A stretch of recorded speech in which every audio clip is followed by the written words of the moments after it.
What's up, Bo? Kind of Uh, awkward because we've been talking for about 5 minutes now, but how's your day going?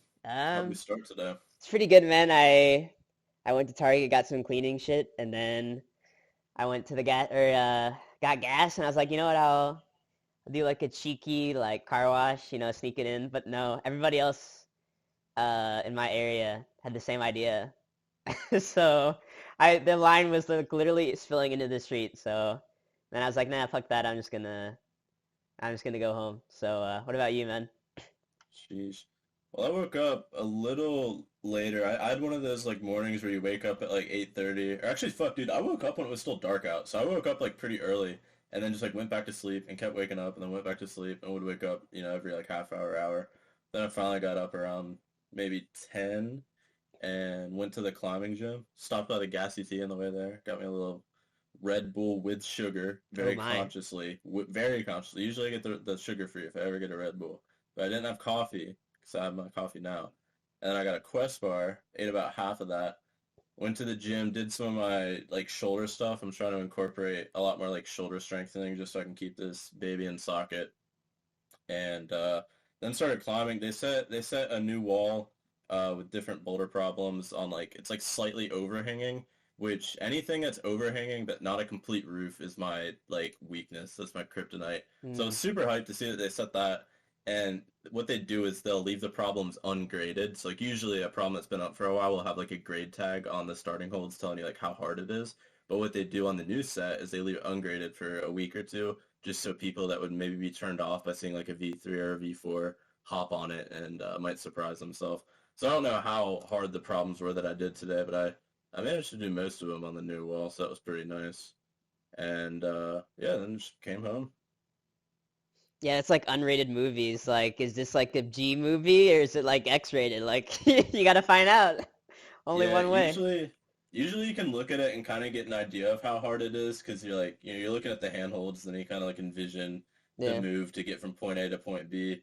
But there, like sometimes you just get surprised because you like look at it and you'll be like, all right, that looks pretty easy, and then you'll get up there and then the holes will just be complete shit, and you're like, okay, that wasn't what I was expecting. But usually the setters at my gym seem to like just to make a like any kind of problem harder, they'll just set it with like the smallest crimps they have in the back, and Hmm. it's pretty obvious what the V6 or V7 of the set is. But All right, good cold open. I guess let's introduce ourselves without like doxing ourselves because we're not that famous yet. But my name is Aaron. I'm a software engineer. I have a bachelor's degree in computer engineering and a master's degree in computer science. Um, my main hobbies are exercising and reading, playing piano, watching Cleveland sports. dude, you play Uh, the piano? yeah, I do. Well, I did from like age like first grade to like high school, but then it slowed down, and I'm getting back into it now I that need to I've learn an graduated and instrument. everything. But yeah, that's my 30-second introduction. And what about you, Bo? So my name's Bo. Um, I guess educational credentials include a bachelor's of science in pharmaceutical sciences and aspirations to become a physician's assistant with plans of applying this go around. I'm currently working as a medical assistant to get my patient care hours and kind of rub elbows with the people that you need to rub elbows with. Other than that, my interests include climbing. I want to get into lead climbing and sport climbing, but I've yet to make the transition from bouldering, as well as kind of just general dabbling in health, nutrition, any kind of like personal optimization stuff is right up my alley. Um, as far as intellectual pursuits go, um, chemistry, medicinal chemistry, biochemistry, into kind of medicine is my general wheelhouse, but I'm also just kind of a general geek for knowledge, so that's where I stand. All right, and now I'll give like the general structure of this podcast and a little bit of lore, and then we'll spring into it. So basically, for the first like warm up segment, we're just gonna talk about just like stuff going on in our lives and like maybe some cool piece of content or something we saw that week, or fitness discussion or something like that, and then move into like a discussion topic of my choice, and then a discussion topic of Bo's choice. Sounds good. And the lore of this podcast is we both wanted to have another creative outlet and just create like a knowledge artifact or creative artifact to, as part of like not necessarily a legacy, but just as like a fun thing to do. Yeah, I mean, and if I had to make a hypothesis too, Aaron, I think what's going to happen is we're going to start pretty broad scoped on the podcast, and it's going to kind of follow this motif for a while, and then eventually we'll kind of, if we continue and get more serious about it, probably find a niche and narrow scope. But I mean, I guess that's a pretty broad prediction as well. Yeah. And this also, like, we've had like, typically we go to a little sandwich shop in my hometown, and we've had good conversations there about like a wide range of subjects. Like once we talked like for like 45 minutes about glucose and sugar and stuff like that. So we wanted to like turn those discussions into something that other people can maybe listen to and be entertained by or informed by, etc. Yeah, and also it's nice if it's happening on a scheduled basis. The conversations will be a bit more well read and focused as we develop the art as well. Yeah, like how I say a lot. I gotta stop that. I think that's just a like that's just a habit you have to break out of. You Yeah. have to be okay with awkward silence. The water sip strategy, dude. Always take water into your interviews. But what I like to do instead of my interviews is to take a camelback and like a hiking backpack. And then just Yeah, let me loop it fucking sip around. out of my camelback, bro, while you're interviewing me.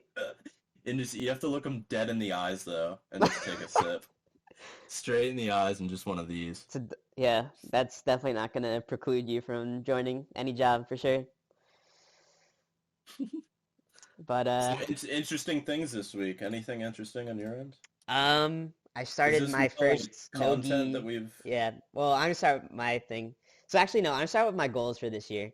My goals for this year is to get my deadlift back up to like the high 200s for reps, controlled reps. I want to get my squat up to 2 plates for controlled reps, and I would like to be able to bench 205 for controlled reps.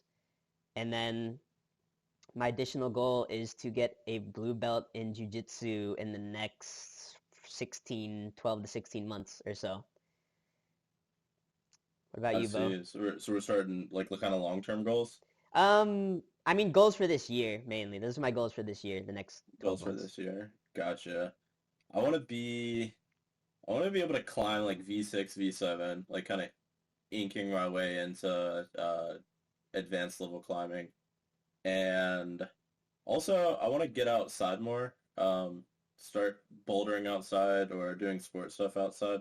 I also want to get my girlfriend into climbing this year, so such that we could belay each other and have fun experiences kind of out And and be that about. cute climbing couple that's on IG and super aesthetic and right?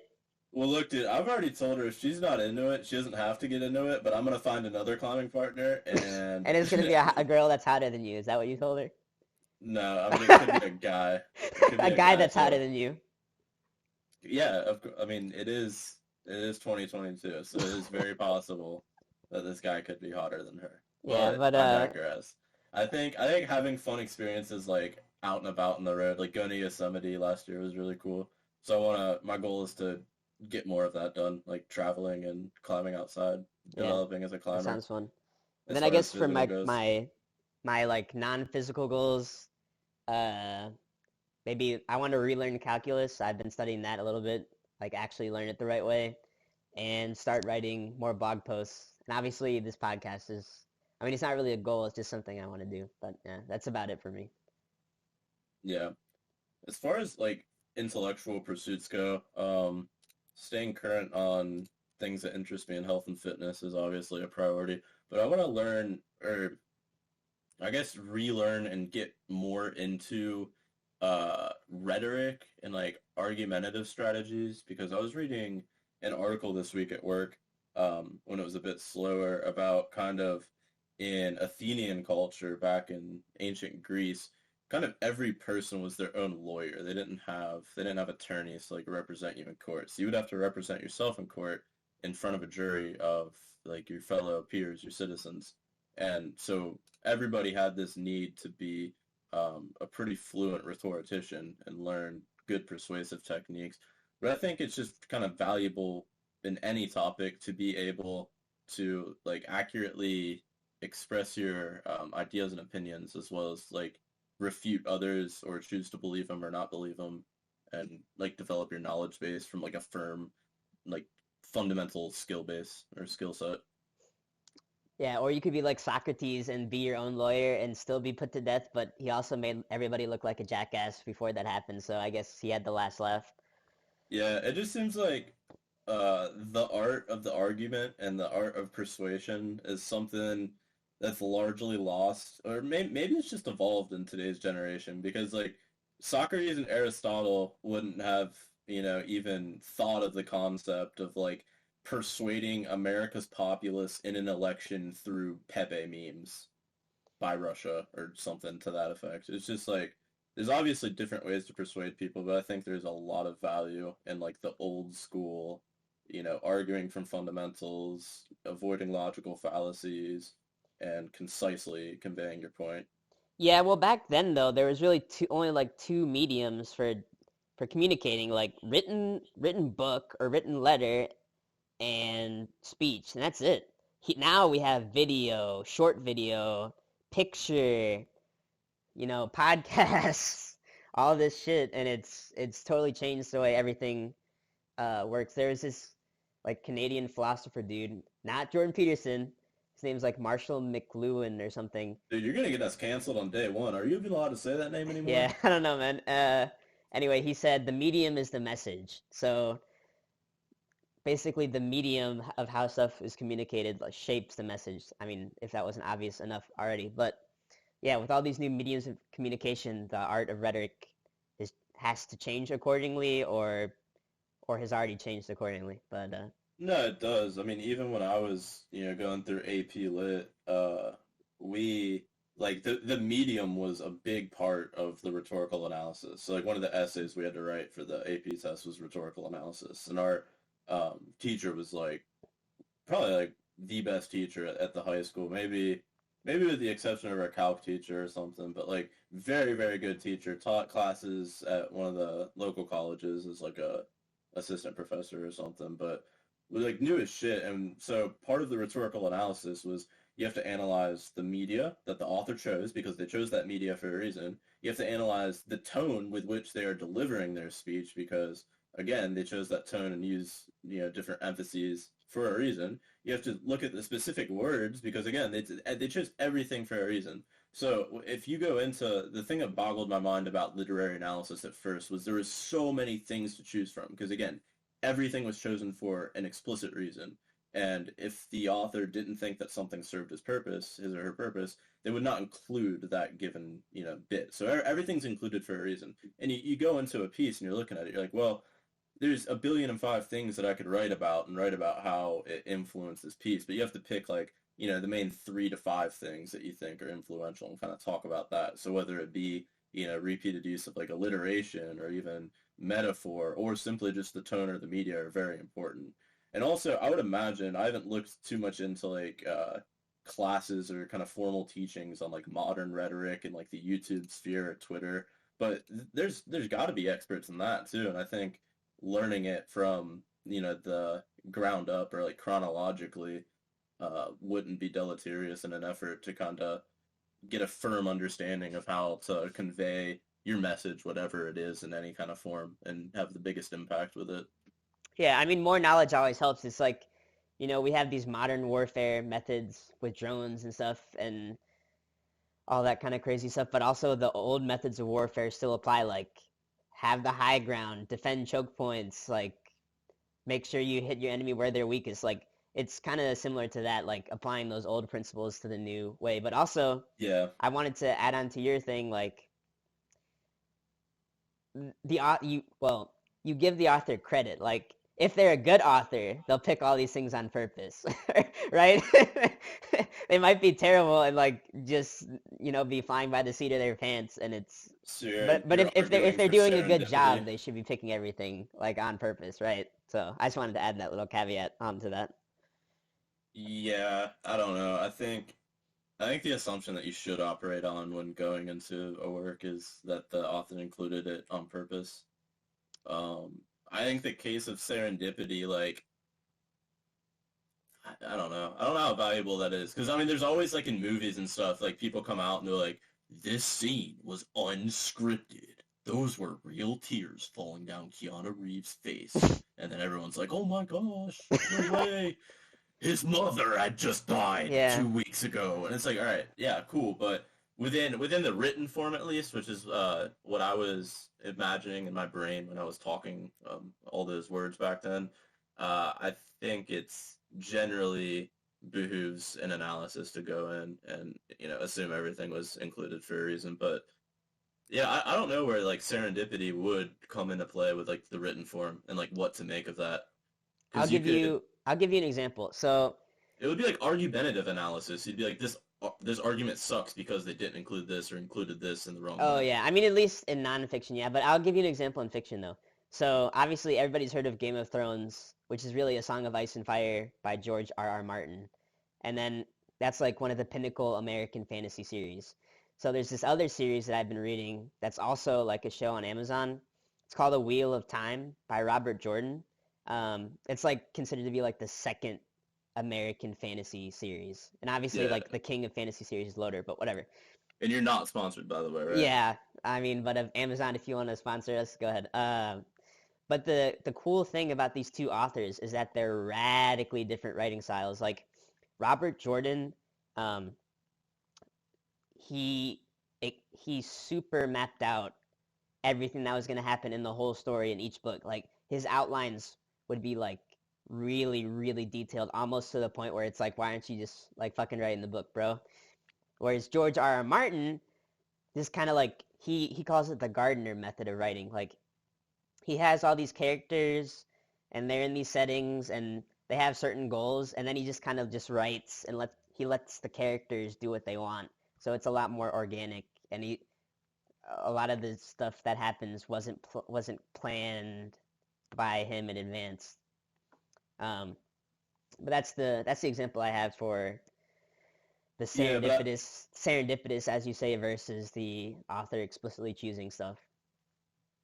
I understand that. But what I would do personally if I was to like break that down and analyze it, having knowledge of what you just said, is I would say the author explicitly or consciously includes an element of randomness or surprise. You would pick a good word there. In order to X, Y, and Z. And this is evident by, and then you would give examples of the kind of organic nature with which the characters behave. But like at any point, obviously, I think there is value to be had in being able to more eloquently understand somebody's argument, assuming it is like a valid, good argument, or to be able to tell somebody like, hey, your argument is invalid for this reason. The conclusion might still be true, but you have inadequately supported it, so I am not swayed. And just Mm. being able to like operate that way is, I think, important not only for like critically thinking and reading like scientific pieces, but also just like in general discourse. Yes, and another comment I wanted to make about that organic writing method is that George R. R. Martin is actually, I mean, he's a genius. Don't get me wrong, he is a genius. But he screwed himself over with the organic writing method because he's created some parts of his plot that will be like damn near impossible to to organically close out. For example, the ice wall in the books is like 1,000 feet tall or something ridiculous. It's it's not going to be broken through by a medieval age weapon, whereas in the show it's like a couple 100 feet tall. Another In the show, it looks pretty tall, dude. I'm telling you, bro, in the books it's like it's makes that wall look like a stepping like a staircase All right, but step. to be fair, you said the numbers that you just cited were 1,000 feet in the book, which is like that's like 1/3 of an L cap. Like I think the ice wall was easily like half of an L cap. in the show. Okay, in the book, it's 700 feet high. So And it's then of does a it sheer come? of Does it sheer break down in ice. the And book? then in the show, let me look this up. Does it get destroyed in the book at all? We don't know yet because he hasn't written the book. Uh, I see. I see. It Yeah, so he sort of wrote himself into a corner there, or yeah. rather just not I mean, not really like a yeah, corner, in the but book, not as easy to portray on the yeah, big screen. in the book, it's literally as tall as the Eiffel Tower, and in the show, it's I know it's not that tall, but that Yeah. he wrote himself into a corner, and then also all the characters are in different places, and the only way to like get them together would be to time skip. And as you can see, he wrote Well, the book um, plays pretty, from what I've read in the first book, and I've only read the first, like less than 10 chapters, probably more than five, less than 10 chapters, but they play pretty fast and loose with time. I mean, each chapter is a different character, and it's yeah, like it can't be assumed that you're at the same chronological point in time. no, that's true, but his last book he wrote, A Dance of Dragons, came out in 2010, and he has two books left in his original manuscript, and it's been 10 and a half years or 12 years. So Yeah. yeah, he wrote himself into a corner, and I really don't think he's gonna finish those books. So that's an example of the organic method fucking you over. And then my final point on this topic, for me at least, Robert Jordan, with his detailed outlines, he actually passed away before he could finish his series, and he knew he was dying. So his outlines were so good that he got another author, Brandon Sanderson, to finish the series for him, and he had enough outlines to write three additional books for the series. And I mean, I haven't gotten to the end of the series yet, but it's lauded as, yeah, like I said, it's the second best American fantasy saga. So um, that's the argument for outlining and explicitly choosing everything. Yeah, fair enough, fair enough. I think this all kind of came off of a rabbit hole of my goals. So I'll just TLDR those. Basically, physical goals. I think I already detailed my climbing ones. Um, I need to get more endurance. I need to get my endurance back. So I might start like high intensity interval plus twice a week running or something to maintain an increased VO2 max.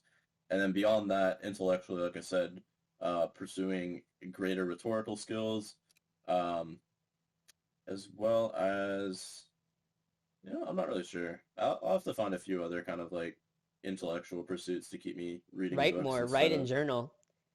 Yeah, I should It's start writing. it's really helpful, bro. Like I I've been like journaling after jujitsu, like what happens when I get tapped out, and it helps me get stuff to think about when I go into the next round. Or if like my thoughts are really disorganized, I'll write them out in a journal and be like, oh, like I'm just like I just need to get this onto paper, and now it all makes sense. So I would, if you are looking for an additional mental goal, I would say journal more would be a Yeah, good start.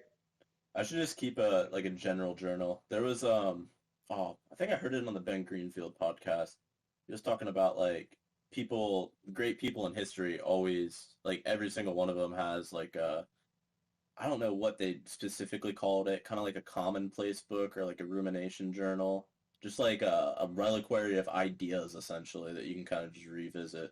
And I kind of had one going on my notes section of my phone, or have one going in the notes section of my phone, but getting that to like a Google Doc or something that would sync across all devices, or like writing that in a notebook, I think would be more Yeah, valuable and writing it more often, such that I'll probably have a lot more like bullshit ideas that'll just never see the day of light. But with the frequency being ramped up, there's just bound to be more like good ones, you know? yeah, it's just a good like therapeutic and mindful practice that it's again, it's like can literally only be good for you. Yeah. So, all right, let's move into my topic for today.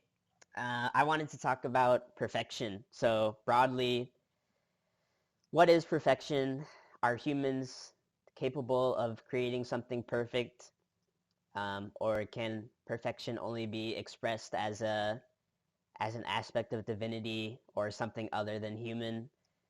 And I I mean, wanted, I can go first on this one real quick. I think the perfection cannot be created, or attained by humanity, and that God is the ultimate perfection, and that's like kind of what was portrayed in the Bible, the separation of humanity from God, and Okay, but then let our journey back to I perfection. agree with you mostly, but let's start out with like what is perfection? What is it? Um, I, I mean, I think just obviously speaking, it's the best possible way that something can be done or made, or the best possible form of an idea.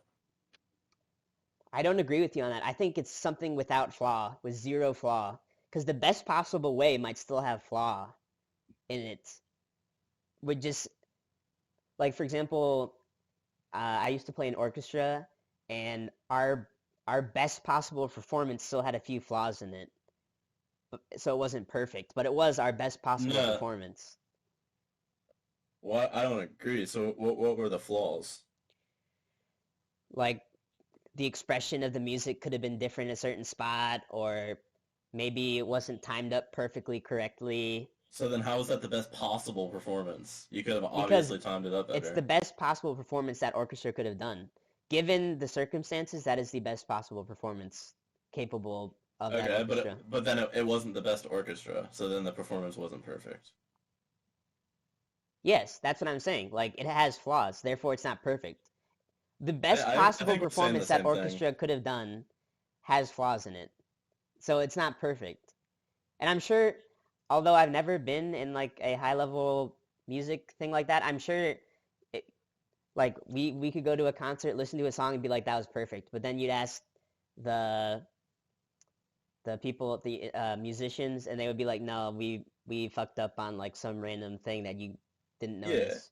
So yeah. that's So not still all not right, perfect, but it's the I best agree. possible performance they could have done. Does that make sense? Yes, I agree, and I think we're saying the same thing, and here's why. So the let's see, there were kind of like two ideas you presented. The one is that it was the best possible performance or the best possible product, service, the best possible idea that was capable to be produced by, this group of people, this Yes. orchestra. So what I would say is I would say that orchestra wasn't good enough. Okay, okay. Well, let's go around the world and let's assemble the best orchestra that we can. All right, they play they play a bunch of music, and then you go through all the orchestra performances they've done, and you select the best one, and you say, okay, this was the best one they ever did. It's the best people in the world. Thus, it has to be the best capable of like what we got here on Earth. Well, then you could even pick that apart and then look at the kind of perfection as divine sense. Well, then I'm sure God or a divine force would look down upon that and then say, well, that's not good enough. That's not perfection. Like there can be better. There can be better humans. You can even look into the future from like more of a secular argument. Like there's going to be more people born, and assuming humanity just kind of gets a little better and a little better and learns from the past, well then surely there'll be better musicians. Or you could just play the probability card and be like, okay, well there's been this amount of great musicians in the past. Humanity is projected to survive this much longer. Surely there'll be more great musicians like that are born, and thus better is possible. So then that performance isn't perfect. But I think the main argument here is that perfection is just not something that humanity is capable of, because God's going to look down upon that, and it's just never enough. That's kind of the whole like uh, Jesus thing. Like he sent his son to die for our sins because nothing that we ever do is going to be enough. Yeah. That being said, I think there can be perfect moments. Like a human endeavor can create perfect moments, but the body of work will never be perfect. And just by nature, the stuff that we create has flaws and is fragile and will break down. Like for like it going back to the music analogy, there were moments like in certain concerts I was in, I would get goosebumps because it's kind of like an out of body experience almost. Like you're feeling yourself play and being immersed in the music, and it's like you're not even there. I feel like that is a moment or several moments of perfection Yeah, that were channeled I through. But I I again, that could you could argue that like that is an element of divine like whatever, not interference, but a divine experience or a transcendental human experience. yeah. Okay, so then I think we can break that apart a little bit though. The one thing I'll say first to draw a similarity is that I mean I get goosebumps when listening like really good like EDM tracks or something. Like the first time, or not even the first time, I could turn Strobe on right now by Dead Mouse and get goosebumps listening to it. But I think there's also something to be said that like even if we are to agree that like perfection is a divine like feeling or can only is inseparable from the divine, I don't think that you can then extrapolate that to say that the only divine like feeling that you can have is perfection. Because I'm sure there are a lot of people that would, describe just like experiences they have in church worshiping the Lord, with their friends and family, or people that, go down to Peru and take ayahuasca. Like all of these, I think can Yeah, also it's be considered like divine an experiences, but elevated aren't. experience. Yeah, no, I agree. I Yeah, agree with all of that stuff. It's but like aspects of the divine. I think also for it to like autistically and very precisely define perfect as like you said without flaw and the best possible like form of something, then no perfection can have its like genesis in humanity because Yes. humanity is fundamentally flawed. So I don't like, and this is why I want to take classes and get into rhetoric because I don't know if I'm leaving holes in my argument, but I think I have a sound argument here. Is that like if perfection is without flaw and if humanity is flawed, then humans are incapable of perfection unless by divine intervention. Yeah, In that's what which I'm case getting the at. perfection would And the, have, yeah. I wanted to make this like a meta discussion about we'll never be able to have a perfect discussion with each other. There's always going to be holes in the arguments or facts were lacking or we could have employed a certain rhetorical strategy better. But that doesn't mean we can't have a good discussion and still benefit from it and enjoy having it. So that's kind of why I Yeah, I wanted to open agree. up with this perfection argument is that we don't have to be perfect and our discussions don't have to be perfect, but that doesn't mean that it's not a worthy pursuit to to go after. Yep. That being said, I wanted to like wiggle this perfection in a little bit more. So it, I don't have this idea fully fleshed out, but I call it like over over bias analysis or something like that. So you mentioned like rhetorical strategies and biases and stuff. Wouldn't it be so restrictive to conversation if you're talking to somebody and then you'd be like, oh, you just had confirmation bias, you just had survivorship bias, you just straw man me, you know what I mean? Like you I don't don't want to think get bogged down by biases overthinking there's I of don't what think somebody says. biases matter. They And do. here's why. I don't think they do Oh, because I mean you don't think they matter? no, Okay. not as much as you seem to be thinking they matter. Because I think you can be biased. Like, so say you're like, a tobacco manufacturer, like performing a study on tobacco. Obviously, there's bias there. Obviously, there's conflict of interest there. But that does not preclude the author from making a compelling and valid argument. Maybe saying that nicotine's like good cognitive enhancer. Okay, well that's true, and that promotes their case, and there's conflict of interest there, which promotes their interest, but it's a true fact, and they could have made a logical argument for it. So I think as long as that, like, I think biases should be like if you're writing like in the academic sphere and you have like a bias as obvious as that, there's a reason why you have to like proclaim your conflicts of interest and release your funding and whatnot. But I don't think that that precludes an author from making a valid argument, and I think it leads into what I'm actually wanting to talk about Yeah, that's once also we get why into my I wanted to section. mention this because some of these like rhetorical fallacies like straw man and No, all that fallacies are other one stuff. thing, biases are another. Well, I So mean, yeah, but my original statement was like over analyzing with biases and like rhetorical I fallacies and stuff like that would like ruin a conversation if you're always checking for that. That was well, kind of my so point. let me. I think yes, it could restrict conversation, but I think that's another argument for why Well, okay, say this. You are fluent in English. Me, what if I'm not fluent in English, but you want to talk in English? Yes, obviously that restricts conversation because I'm not fluent in English, so I'm gonna have to use a lot of body language, or you are for us to be able to communicate.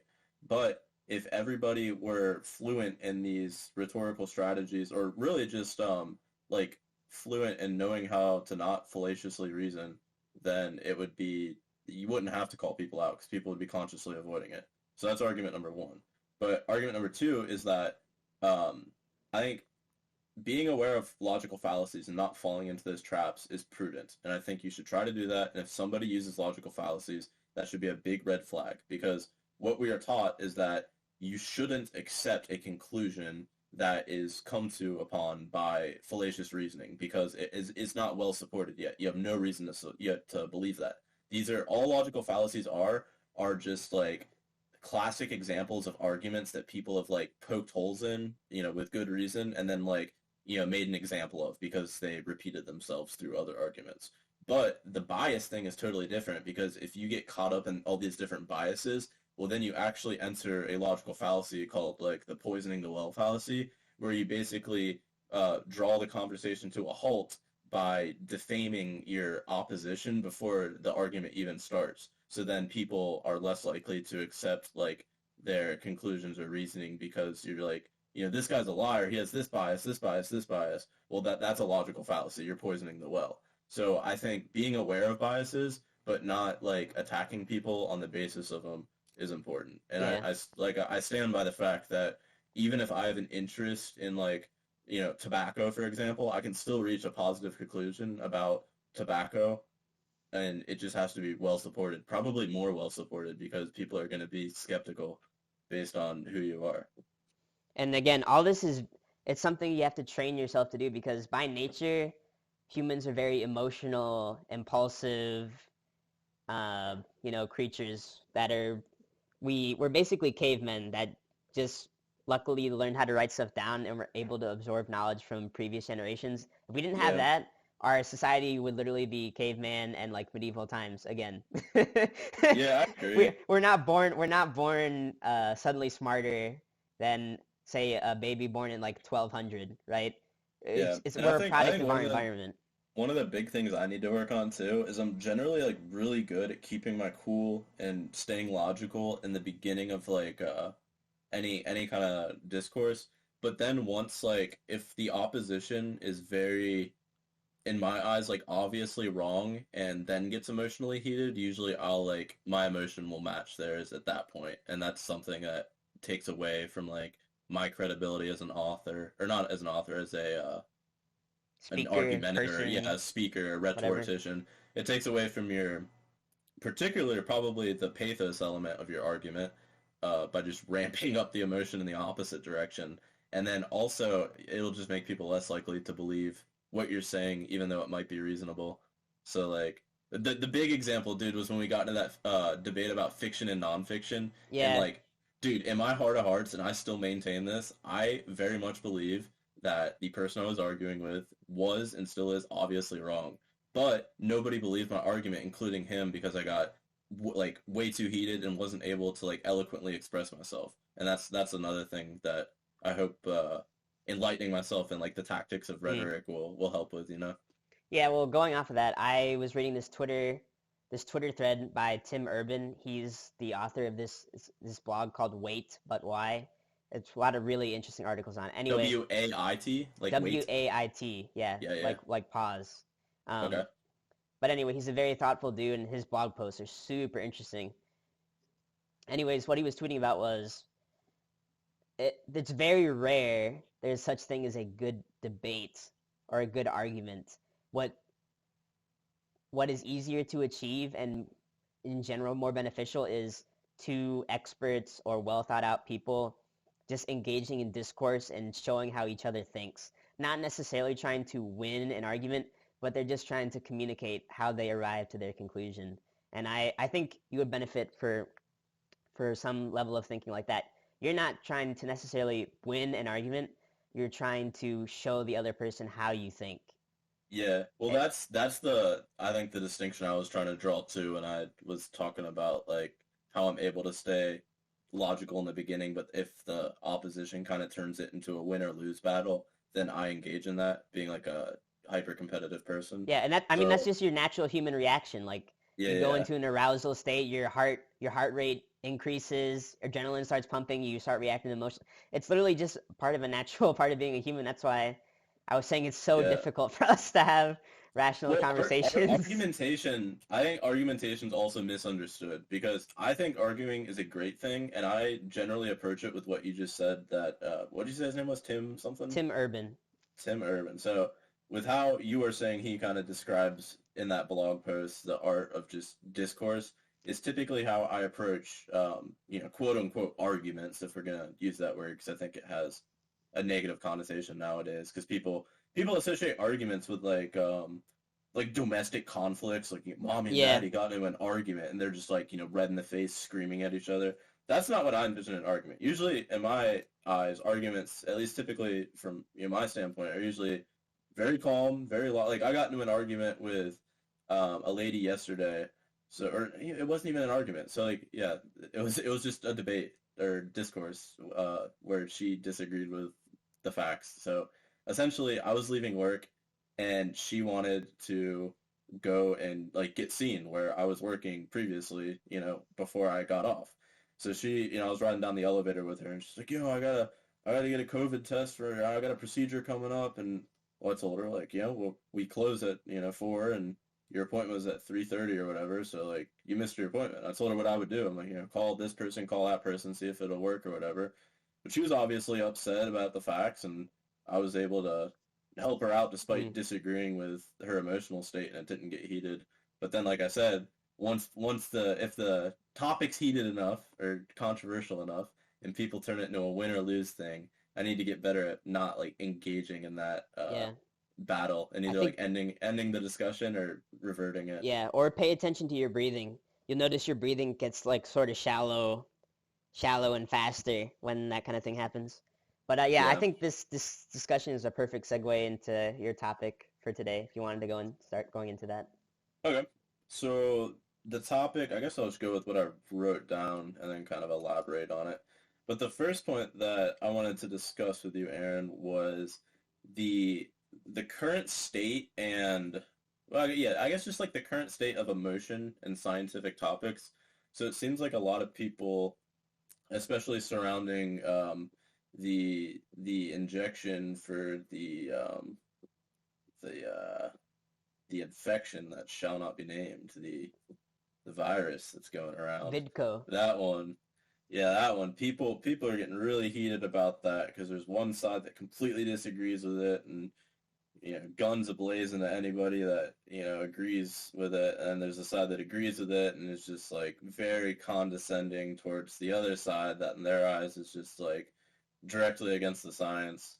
But so yeah, essentially just like the current state of emotion in scientific topics. Is it beneficial as a persuasive technique? Should we tone down the pathos? What's going on there? And then also kind of understanding that while not everyone's opinion is valuable, should we be kind of actively limiting the scope of the discourse going on? So like with the emotional campaigns, there's also these emotional arguments to particularly kind of like big social media sites to crack down on the content on their sites. And instead of conducting themselves as kind of a, I don't know what the technical words for, but instead of like, just fostering open discourse amongst their users with like a pretty conservative policy on like what's allowed to be said and what's not allowed to be said, turning into a publisher which actively curates, what's allowed to Hmm. be on their platform. And I think there's different like legal implications there, but well, yeah, let's crack into those two. So firstly, what's your opinion on the current state of emotion in scientific debate, and where should that be versus where it is right now? Well, for me, I got to take a step back even further. So, what is science? Like, not to be like facetious and like philosophical, but truly, what is science? For me, it's a process of creating a hypothesis, testing it out, and then deriving a conclusion based on these tests that iterates over and over and over again. So fundamentally, science isn't something that is rigid and unchanging, like the Ten Commandments, or I don't know. Religious references just seem to be useful. Rigid, Yeah, that's or why like a I think mathematical law, um, or like you hear people say settled science a lot too. yes. So It's fundamentally, settled for me, science. science is a process. It's not a source of truth. Well, not necessarily a source of truth. It can be. I'll start out with a story. There was this actually two stories. So there was this doctor named Semmelweis. I can't remember where he was from. He was a he was just a doctor back then, but he was basically an OBGYN. He helped deliver babies or obstetrician. Is that it, Yeah. Bo? Yep. Yep. So he helped deliver babies, and what he would notice is that doctors would like do their normal work or like do surgery or work with sick people, not fucking wash their hands and then deliver babies. And there he worked at a I can't remember the full details of the story, but he worked at this hospital or whatever where it was like called like the death hospital because the mortality rate of a newborn infant there was like above 50%. And he was kind of, doing some introspection. He's like, wait, we should be like creating a clean environment, like washing our hands before we deliver babies, and maybe that'll help. And he started his own. Again, I'm probably like totally butchering the facts on this. He started his own clinic, and the the babies were like obviously not 50%. Like they had way more successful uh, infant infant deliveries than in his original clinic. Anyways, what happened was the science at the time said that putting chemicals on your hands to sterilize them was a horrible idea. Like, why are you putting these chemicals on your hands? The chemicals are going to contaminate the babies, blah, blah, blah. Basically, he was ousted from his clinic and died in basically forgotten and destitute because the science at the time was against washing your hands, but it was only like much later did we determine that like his practice of like washing your hands with a chemical wash was saving the babies because of getting all the nasty germs off them. So yes, for me, like to set up this argument or this discussion, science is something that fundamentally is always questioning itself, and it's always could do a complete 180. My other brief example would be Newton's laws of physics. These were they're known as the classical laws of physics, and they work for what we observed up until 1930 when Einstein completely turned everything on its head with relativity. And while the classical laws of physics work for the model of large bodies, they don't work for every extreme situation like relativity does for now.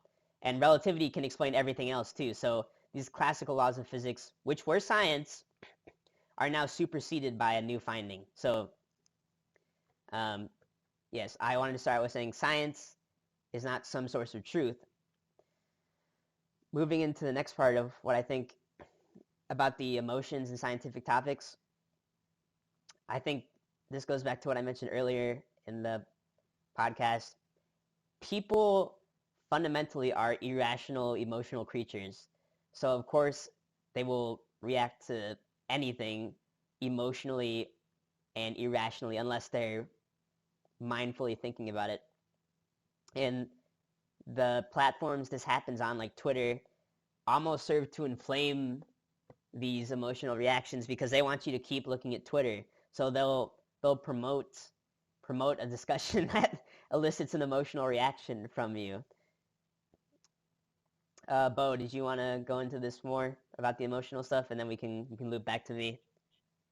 Yeah, I mean, so fundamentally, I think any good argument kind of has at least, a little bit of it embedded in the pathos argument. You know, you got the logos, ethos, pathos, but it seems to me that scientific discussion should be a bit more logos than the other two because, again, the ethos is like it, there's a baseline amount of credibility that you have to have for an audience to give you the time of day to listen to you. And I think that, you know, if some Facebook mom is popping off about why getting the vaccination is bad and this, that, and the other, it's pretty easy, at least for me, to dismiss that as a baseless claim.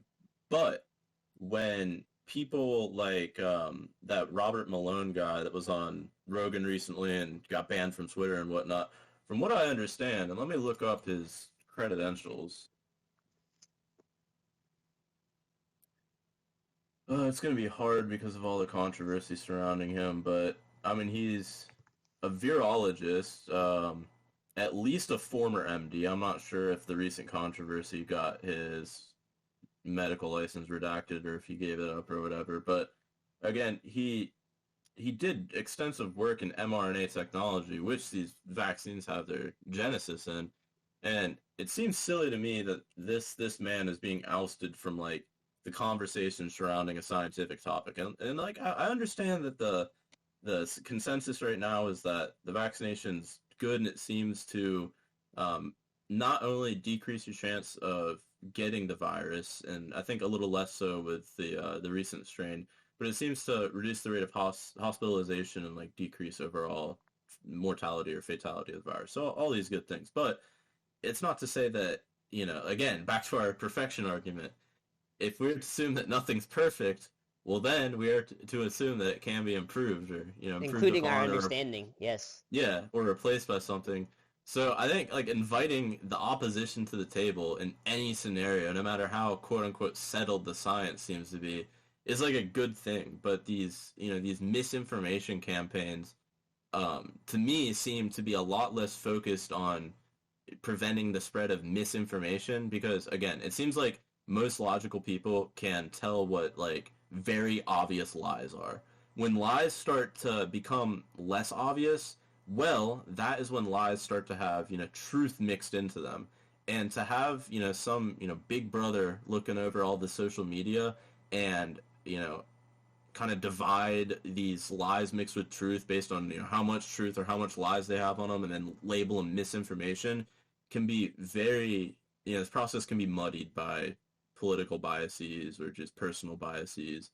And as a, you know, latent observer, that seems to be more what's going on here, given that a lot of these people that have, you know, opinions the other way are just automatically dismissed. Like nobody listens to what they have to say. You know what I mean? Yeah, and I think another source of this emotional content is something you may have overlooked is the power of story and anecdotes and human Oh, like story's interaction. huge. So like People love stories. yeah, and it's an easy way to communicate ideas and it's so the example I kind of wanted to go into was okay, like you said like Facebook mom says, "Oh, this vaccine is bad, like COVID is fake or whatever." Then somebody else reading this Facebook thread, "Hey, like my dad got COVID really bad and he died. Like how the fuck could you say this?" Like and then this because it's a story, like it happened to me. It's a personal thing. It's not just like a number thing. People relate to stories and stories are like a powerful driver of emotional content. So Yeah, I mean, humans have communicated in stories since caveman times, and that's how.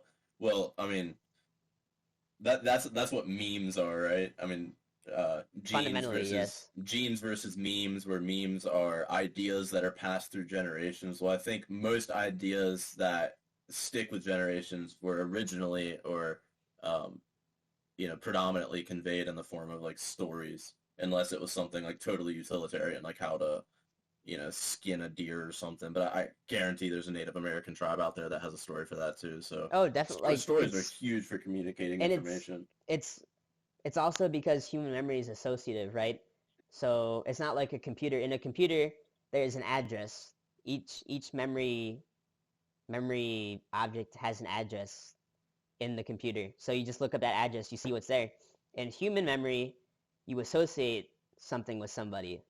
Yeah. or a fact with with like a I'm trying to think of a good way to say it because in computer science is key value. You have a key and a value. Well, yeah, but in human memory, it's less like logical and organized and more just like what works for you. Like you could associate a fact with like a street that you go down regularly and like, oh yeah, I remember this fact because this street sign.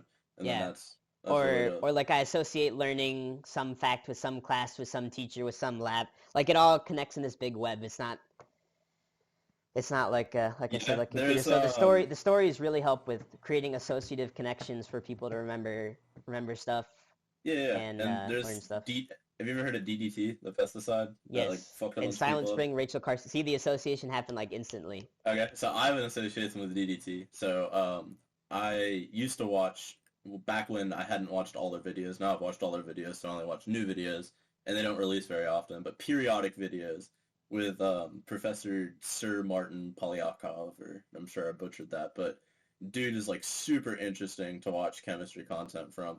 And he had a little limerick for DDT, and it was a mosquito was heard to complain that chemist had poisoned his brain. The cause of his sorrow was para-dichloro-diphenyl trichloroethane. And that's how I remember DDT. So I mean like that's also just an Yeah, it's associative associative. memory that a computer would never use because it's not the perfect way to do it, not the most efficient way, best allocation of computing Well, I resources, I not mean, how I don't computers necessarily functions. agree with that. It's just the best way you can architecture right now. Architecturing associative memory. I'm sure people are working on that, but it's yeah. Um, Yeah, but but at anyways, any rate, going back to where did the motion in scientific topics, should we protect the public from this misinformation or have like fact checkers? The answer is I don't know.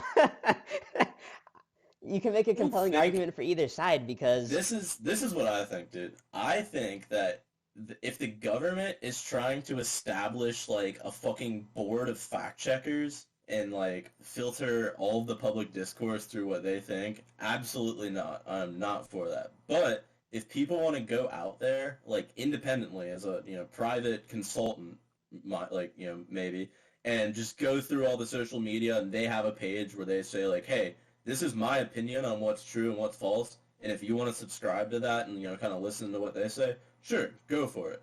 But the monopolization of the dissemination of information, I think, is a bigger threat than just like random fact checking. If there's one like big body that is able to fact check everything and basically get the same message to everybody that's getting information from anywhere, that becomes dangerous because that's how you just like disseminate whatever kind of propaganda you want to. Whether you're on the right, left, center, up, down, mid, I don't care. Whatever your agenda is, personally, it's going to be probably correlated with getting you more money, more power, more influence, and yes, we're you know, not robots, we're humans. yeah, and I think like kind of forcing your agenda on other people for your benefit is something I'm not cool with, but yeah. And also an interesting, so back to the kind of like credibility aspect of this conversation and like who should be invited to the table. I feel like, and I don't know exactly when this happened, but I feel like nowadays with everybody able to communicate with everybody more or less across the globe and people able to get, crazy detailed information on things that wouldn't have even concerned them 50, 100, 200 years ago has made people a bit more like confident in their opinion on things. They think they matter. And I don't know if that's like a good or a bad thing because certainly it's exposing like the brain to more problems that you can choose to interact with and solve and make yourself better, like variance and complexity and uh con or what's the word I'm looking? Yeah, context, not content. So there's something to be said about that, but then there's also like, if you're getting overwhelmed with these problems that uh, you don't have any expertise in, and then you get like spoon-fed somebody's opinion on that, and then like that's the topic of conversation around the dinner table, and then you start to think that that's like an important topic that really concerns you. Is that a good thing? What's going on with that? That's another tough one, man, because this.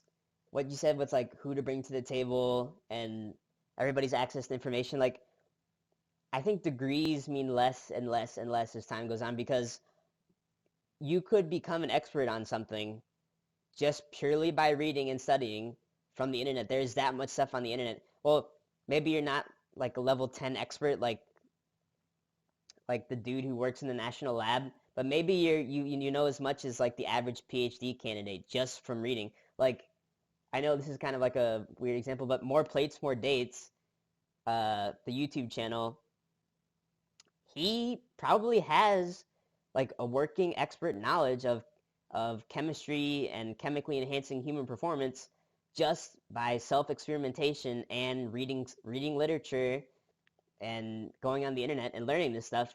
And of course, he's not a doctor, but I I would love to see a conversation with him in like a real like I don't know human performance doctor. I'm sure they would have a great conversation. And he was all self-taught. So the answer to like who should we bring to the table, I don't know. Again, I don't know because what is an expert? Is it just a title now? Because you can get really close to that level of knowledge, in my opinion, without having access to all the best education and stuff like that now. So Yeah, I agree with that. And I think, again, that kind of circles back to the idea of like, if you can't just like get caught up on somebody's biases or if they're good enough or if they're not good enough before they come into the conversation, because I think assessing value and assessing who needs to be brought to the table and whose opinion matters, at the end of the day, it comes down, it's going to be a personal choice. And I think people need to get better at assessing, whether their time is worth investing into whatever they're about to talk about or concern themselves with. And two, assessing whether somebody, in their opinion, is credible enough for them to take information from. Because that's, I mean, at the end of the day, that's all that matters. Because if you really get down to the fundamentals, what's the meaning of life? Why are we here? Well, I think most people agree it's the meaning. It's something along the lines of like to procreate and to worship the Lord and like bring glory to God and also like enjoy yourself and enjoy the things that He has here for you on this green earth. So if we were to assume that, well, then, you don't have to be 100%. Humans are, as we said before, fundamentally flawed, so you don't have to operate in a 100% like correct or efficient manner to achieve that, presumably. Because, if we want to, again, refer back to the Bible, Jesus came and died for us, so we're not sin-free, we're never going to be sin-free, you're going to go around and sin, and it's just like, trying to avoid that, I guess. But you can certainly be an anti-vax Facebook mom and live a fulfilling, happy in your eyes life and, go on your ways while maybe I and others would disagree with that being like the general way to operate and like achieve happiness. So like I think at the end of the day, it comes down to a personal assessment of who you think it's valuable to get information from, but making that choice easier and providing people with like the necessary education to like critically think and assess facts versus opinions and credible facts versus not incredible facts. I think that's the more important thing instead of like just I think it's a lazy and a band-aid fix to like establish a fact checking board and then just like go through and you know filter based on that. But and I don't know if this is a different discussion, but I think there's something also to be said about like international influence on like elections and stuff. So like if China just made a bunch of people, go and get on Twitter and start like targeting people with propaganda, like that's kind of fucked up, but I don't think a political opinion one way or the other should be like characterized or categorized as misinformation and then like totally be made unavailable to people based on that. You know what I mean? yeah, but this whole misinformation thing, it's not so cut and dry either, because Yeah, the most credible lies have an element of truth in them. yeah, I'm trying to think of a good like historical example.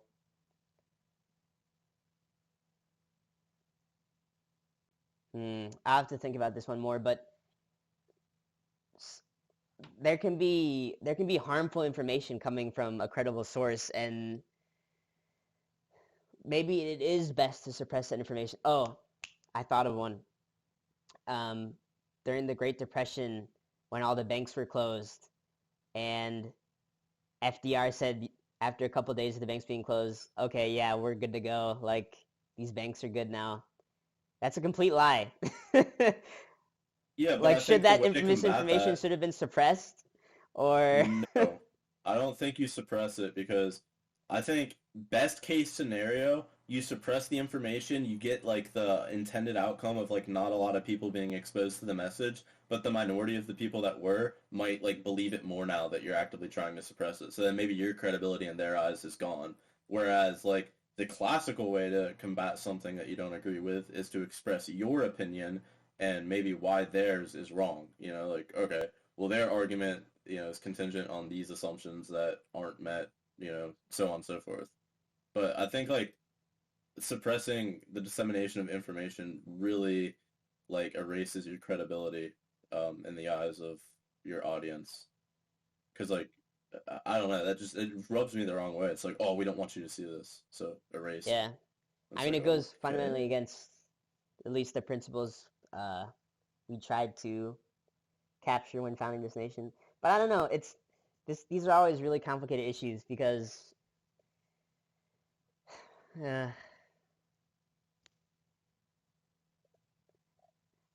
like on 4chan, like when they used to let you just post anything and there's like so much hateful shit on there. I don't know. Or like yelling fire in a movie theater and causing widespread panic. That's like the classic example.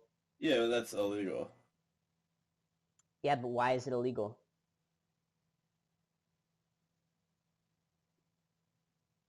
because of the unavoidable negative externalities, I would argue. Okay. So to play devil's advocate, like, are there unavoidable negative externalities from Joe Rogan's podcast saying alternate forms of treatment for COVID? I would say yes. So Um, should it be banned? You know what I mean? It's not so cut and dry as it could be, I I suppose. would I would say no because like the whole well, I mean I we could go to the court case that like decided this limitation in the First Amendment or at least like maybe listen to a historical scholar's account on why it was because if it was created like in the Constitution's like inception there probably wasn't a court case that decided it, but if it was like post hoc then there Yeah, was. it was after. But what I'm trying to say is it's not like cut and dry like we should suppress we should To not me, suppress or we should like suppress everything. on a gut level, it seems pretty obvious what the distinction is, but I'm not really able to articulate myself. Like it seems like if you yell like fire in a theater, the only circumstance that you should be yelling fire in a theater is when there is a fire and it is to get people out of the theater as fast as possible. And if you're yelling that and creating the associated panic with that without the fire or without like, you know, good like in good faith you thought there was a fire, then that is fucked up and shouldn't be allowed in my eyes. But Okay, I guess I hate to go into hypotheticals, but so what if the Joe Rogan podcast was saying to do something harmful? Like like it's saying to get better from COVID, you have to like cut off your finger or something. drink bleach or Yeah, do we should that kind of misinformation be suppressed or not? Like cuz that is I think actively endangering people with negative consequences.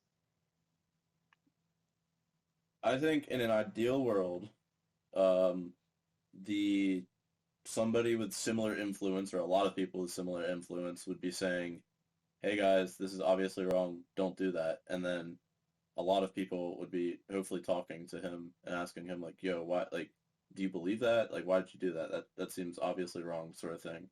But I think if he has like, say episode 5004 or whatever the hell he's on now was, the bleach drinking episode, and then 5005 he was talking about how shooting heroin into your penis, helps with it, and like had this repeat history of saying things that were like obviously wrong. I think there would be an argument for like Spotify as a publisher to be like, yo, um, just on the basis of this guy being a complete retard. Like, we don't think he's going to make us much money anymore, so we're not going to have him on the platform, sort of thing. But I Yeah, don't but I I mean, don't think there's like with the COVID thing, like people think that what he again, I don't really know, but they're saying what he's saying is that kind of level of harmful, like okay, it's so killing like people. for the alternative treatment for like the ivermectin or whatever he did, I personally read a clinical study or a clinical trial where ivermectin was like shown to have statistically significant benefit in reducing clinical symptoms of COVID, and there for the downsides there was no like adverse effects or any like crazy adverse effects in either population. And it's like, okay, well this obviously like has some benefit, but if you were to go and get the like veterinary formulation of ivermectin for animals as a deworming agent, and then like self-administer that without like the correct dose, like yeah, obviously you're gonna get hurt. But just saying that ivermectin, like, all right, this is objective fact. Ivermectin has, I believe it's viral polymerase inhibitory activity. That's the So it supposed prevents it from mechanism of action. reproducing or something. So yeah, it is able to inhibit viral replication, which like if you're trying to get rid of a viral infection, yeah, that's a good thing. You can look at the Pfizer drug that just came out, which is a repurposed HIV medication, and I believe another medication as well. But the that is a drug. It has a mechanism of action, and it might be better than ivermectin. But like and this goes back to the emotional thing. The whole like emotional debate surrounding this molecule, I think, is silly because it is FDA approved, which means it passed toxicology studies. I believe it's indicated in humans as well, for one thing or another. So there's human formulations of it as opposed to the veterinary formulation. So I would have to assume that it's indicated for something in humans. Um, but the fact that if Joe Rogan would have went on and said like, "Yo, you can just buy the veterinary form," and was suggesting like irresponsible usage without measuring dosage and stuff, like, yeah, surely there needs to be a conversation had about that. But I don't think the correct way to, even if he did do what I just said, would be to like go and censor it. I think it'd be to have the conversation, and then like people would make decisions based on that, whether to take information from Joe Rogan or to not. I guess for me it's a slippery slope thing because so I am in favor of suppressing harmful information, but it, the slippery slope is what is harmful information. And then what ends up happening is you have something like China where they they censor the end of Fight Club because it's harmful to their they perceive it to be harmful to their society. You know what I mean? So the Yeah. slippery for me, it's not a gut feeling that everything should be open discourse. It's a gut feeling of, in a perfect world, it would be nice to suppress misinformation. What's an example of misinformation that you'd be like that you'd want to suppress? Like who would have to say it and what would they have to say? Just like give me an example. Um, I'll go. I mean, this is kind of an older example, but remember when everything was low fat, reduced fat, fat's bad for you? Yeah. That's misinformation that should be Pe- suppressed. It's really people. sugar that was bad for you this whole time, All but right. People. they created People. this huge misinformation campaign that fat is bad for you to like keep selling sugary shit to you. Okay. That stuff like that should not be allowed to be How about how disseminated. about how about this?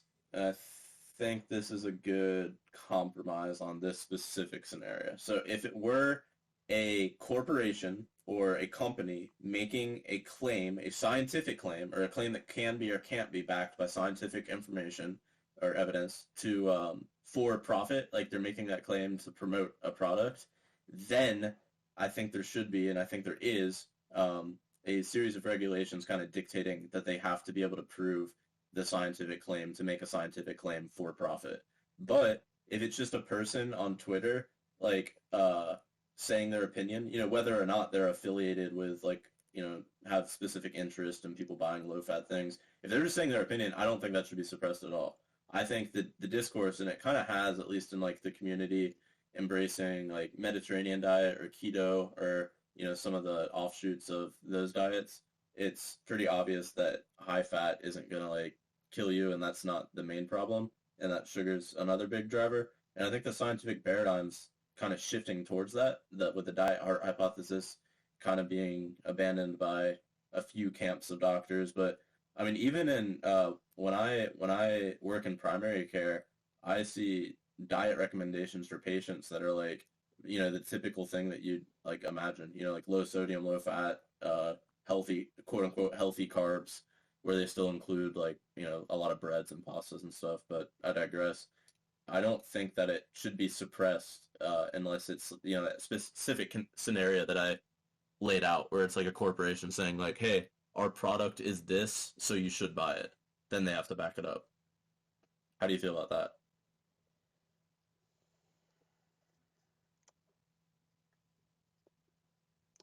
I mean, yes, like I agree with what you're saying, but there's there's still a part of me like I said, in a perfect world, like real misinformation should be suppressed because it only causes harm. But I guess my fundamental issue is that it's damn near Does it? impossible But to does it? to Does it find out what. only cause Let me harm? finish. Let me finish. It's like damn near impossible to like determine what is misinformation and what isn't. It's just we don't live in a perfect world like that, so I guess I you think I want the fundamentally potential disagree. upside from like allowing off information rather than the potential downside from censoring stuff. I guess that's kind of like my final thoughts on that. I I think in a perfect world, I think we're envisioning different perfect worlds because I think you're envisioning like a basal state or like a snapshot of a perfect world where there's just no misinformation existent, and the only way to do that is to delete it by censoring. But in my idea of a perfect world is envision this. So somebody says something that is just obviously wrong, but they genuinely believe that it is true. Well, if that gets censored, nobody else is able to interact with it. Nobody's able to tell this person that they're wrong for this person to change their mind. And I know that you maintain, the opinion that like, if you go into an argument telling people they're wrong, they're not going to change their mind. But in my idea of an argument, the ideal argument is you go in, like you said, trying to figure out how the other person thinks. And if they're able to like just totally disprove and cause enough cognitive bias for you to like shift your stance on something, that is a good thing. But if somebody says something like, "Yeah, vaccines cause autism," and then they go out and say that, but it's automatically censored, they're just going to keep believing that. But if they say it, it's not censored, and enough people are able to interact with it with good faith and in a good-hearted, discourse and have a conversation with this person, well, that's how we get people to budge on things. I have never once had somebody just come in like, brute force hammer style and like pounds me on the head with an idea that I just took and said like, yeah, yeah, that's the right way. No, it's always through like, back and forth. They say something, then I say something, and I'm like, oh well, okay, that seems like like at least viable, and then I go and like research it, and then you kind of take little things and start refining your worldview. But in a perfect world, that's I think how it functions.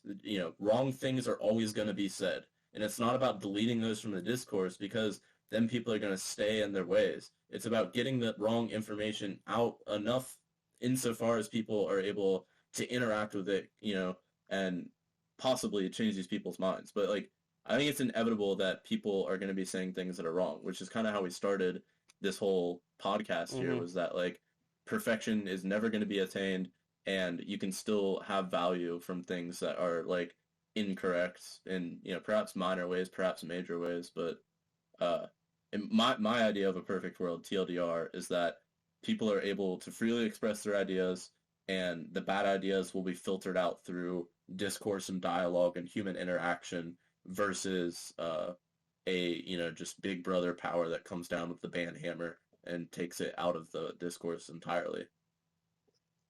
Yeah, it's just like the reason they're trying to suppress this air quotes misinformation is because they think it's causing harm.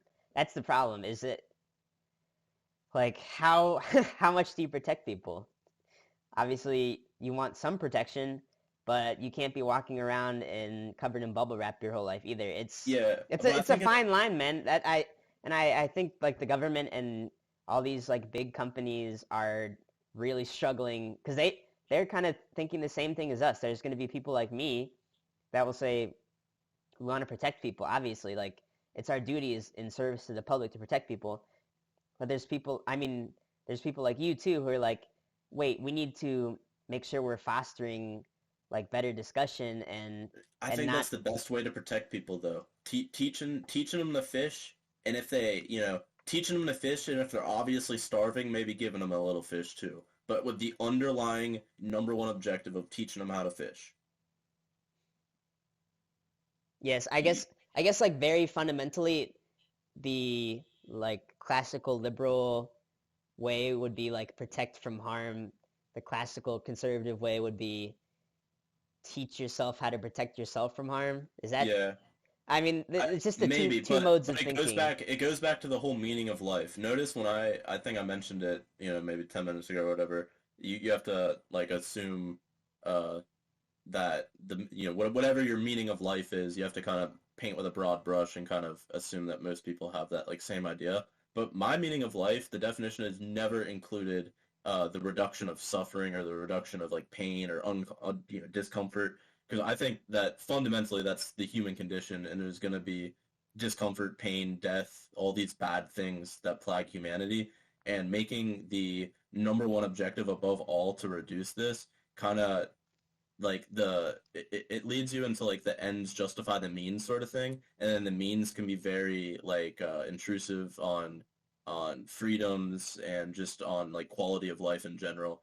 Like we saw it with the COVID lockdowns, right? I was working in long-term care at that point, and I saw more people suffering and dying from like loneliness and depression and like just like bad living conditions than COVID at all. So did the ends really justify the means there? I don't think so. No one was able to see their family, and yeah, it was just like Yeah, it's pretty really messed up. really bleak. So I think like general like just unnecessary suffering, pain, stuff like that, like allowing people to like murder and rape and steal and stuff like that. Yeah, obviously we should do our duty to limit transgressions such as those, but I don't think that words or ideas or discourse is really able to like cause that much harm unless you are part of like a Like I a don't know how cult to or really something. articulate this. No, no, like it's not going to cause you any harm unless you are not able to discern between like fact and fiction. If you're like part of this uneducated, vulnerable population that like just eats up like, and people do this every day. There's like, probably 30% of America that's like avid Fox News watchers that just say whatever's on Fox It's News. probably like And higher than 30%, bro. It's well, no, probably like and 50 to 60% or well, no, something. I was gonna say 50-50, but like surely there's people on both sides that like don't watch mainstream media. So like I don't know, we'll say 30+% of people that just watch Fox and say whatever Fox says, and there's about 30% that just watch CNN and say whatever CNN says. And that like having that influence on people is, I think, more dangerous than just allowing information to run rampant and educating the public in how to, beep beep beep beep beep beep beep BS detector beep beep beep beep beep beep beep beep beep Yeah. beep beep. No, I agree with that. It's just it's just the prevention of harm part. That's what make this what's making it sticky for me. Yeah. Well, I mean, we can go a little bit more into this. I'm sure we could probably talk for another like hour on just that topic. I'm willing to if you are, but we're at the Yeah, almost the 90 I minute think mark now. like my thoughts are pretty much crystallized on that point. We kind of meandered in this last part, but it's a really complex topic. There's like there's Yeah. a lot of stuff at play here, I'm and gonna I'm gonna give it TLDR and then you give the TLDR on the topic and we'll just kind of see where we okay, land on that and then we'll do the outro. Sound good? yeah, Okay. So my TLDR is I think right now there's too much emotion in science and we should reduce it. But I also think that a good argument, like you said, has an aspect of story and an aspect of all three rhetorical characteristics, ethos, logos, pathos. Um, the next topic we talked about was like credibility and opinions. I think that we need to have maybe a reform to the education system, get people critically thinking and able to make the decision for themselves who is credible enough in their eyes for them to take information from. And then as far as fact checking and misinformation goes, again, if you want to trust like a third party private entity to do that for you, great. I don't think the government should have any role in that. And lastly, about social media, and we didn't talk too much about this, but social media kind of like bolstering the ego of the average person and making them think that they're like uh, credible enough to like weigh in on things. Um, I think it's an interesting topic that we should maybe revisit, but generally, I think it's bad, though. As I've kind of talked with you about in private, I think there's ways to use social media for good. So I don't know. Let's hear your thoughts on it, and then we'll close out. yeah, my TLDR. Um, Just on the last topic here, because the TLDR for the whole thing is gonna be yeah, my TLDR is that there's two sides. There's the side that values protecting people from harm at all costs side, and there's the side that values creating the most complete and accurate discourse, even if some people do get hurt. And the challenge for us and for the government slash big tech slash whoever is to find the balance where we have a bit of both things, where we don't fall into the slippery slope of censoring stuff that isn't harmful, whatever that means, and on the flip side, we don't promote stuff that harms people.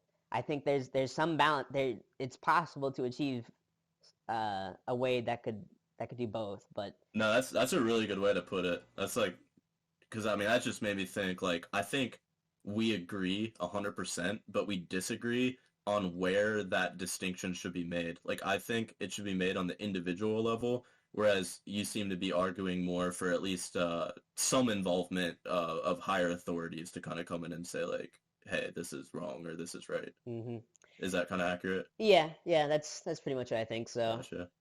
That's cool too. I just thought of another topic that we can get into maybe on like the next podcast. But so we kind of talked about discourse a lot and how people should engage in discourse or shouldn't. And I think there's something to be said. And again, this is a big topic, so we'll get into it later.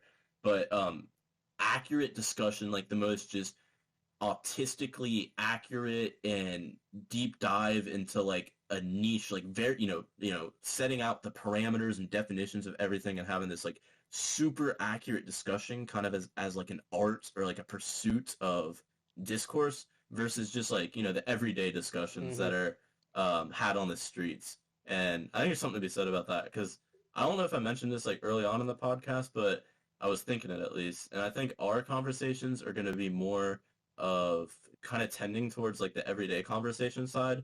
But since it's on like a weekly basis that we have like a little bit of preparation for, it's going to be a little bit more well read than like the average. yeah, Like we could do see like someone on the impromptu street. recordings too, because I think we can have a good conversation about any of the things in our notes like at any time personally.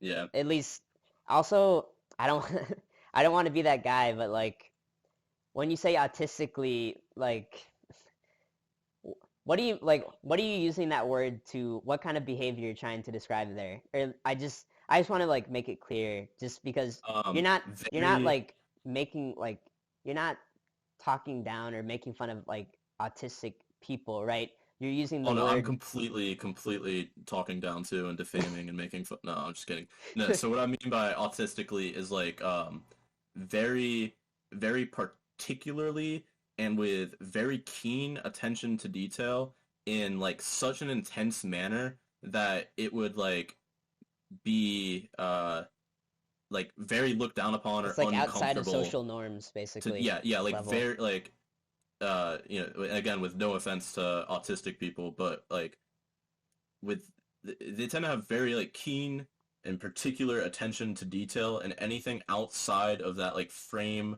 or that routine is extremely uncomfortable and isn't something that they want to engage in at all. Yes, So I I just guess wanted to clarify that. Like, I don't want to be that guy. I just want to like clarify because I know what you're saying, but maybe some random person be like, "Oh, like Bo is such a jackass. Like, why is he saying that?" No, it's Yeah, okay. That's Yeah, all. I'll find a better word for it at some point, but for now I'm gonna continue to use autistically as it's accepted in the RuneScape community. And no, I'm just kidding. I'll find a better word, but yeah. So I think there's a distinction to be made there as well, and conflating the two. We can talk about. I'll write that down too. And conflation of these forms of discourse. Perfect. All right, let's close her out. All right. I got a decent outro, I think. So why don't you go first? Um, I have no idea what you have in store in terms of an outro. I was gonna kind of like go off of what you were gonna say, Okay. but I guess if I had to close out a podcast, I would maybe talk about what I anticipate talking about on the next podcast. Maybe, We yeah. haven't decided that yet though, so All right. Well, then, how are we gonna close her okay. out? I'll do mine then. I'll do mine. All So right. I Let's was hear it. reading this thread on Twitter last night. 90% of podcasts stop at one episode, and then of those remaining ones, 90% of those podcasts they stop at 20 episodes. So let's get to 21. Road to 20.